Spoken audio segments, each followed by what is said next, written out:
Last night I saw the documentary, What We Left Behind, all about Deep Space Nine, and I really enjoyed it. The theater had like 12 people in it, so it's kind of strange if something like that comes out in a theater about a show that wasn't really that popular.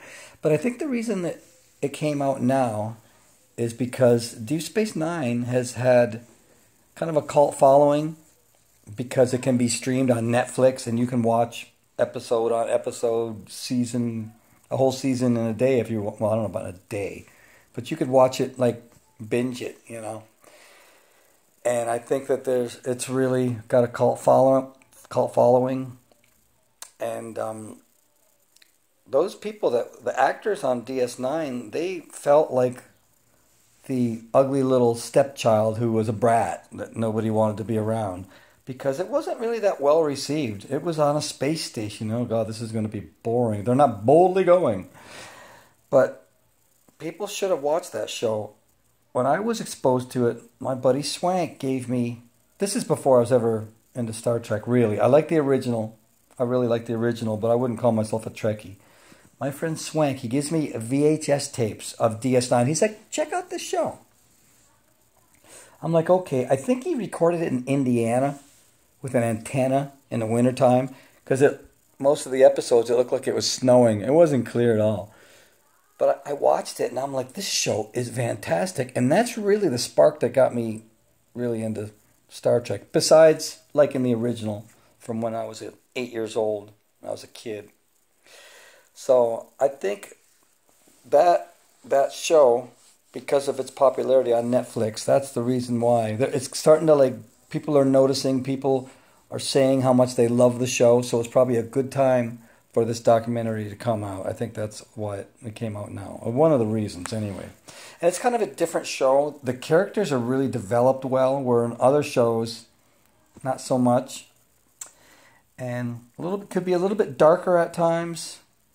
You know, and you have characters on the show that aren't Starfleet. On most Star Trek, they're all Starfleet, unless they're, you know, actors that are, you know, visiting actors, guest actors, guest stars, whatever. But that was the cool part about it. And you know, it did deal with different things that, like Kira Nerys, her character, she was kind of a terrorist, really. She had post-traumatic syndrome, totally. You know, and in the show, she talks about people that were in wars and that, saying they watched that show, and her character really kind of helped them get through that. So there's some really cool, different things on DS9. It's like the kind of show where if you have a negative view of it, just watch it. Because it's, I mean, I watched it on those VHS tapes with the snow, and it was like, this is awesome. And there was just so much ground to cover. So I'm not going to say, oh, they should have done this or they should have done that in the doc, because there's just so much ground. Actually, Nana says that to Ira. She's like, well, what about this? You didn't talk about this near the end of it, right? She goes, you didn't talk about this episode, and what about this that happened?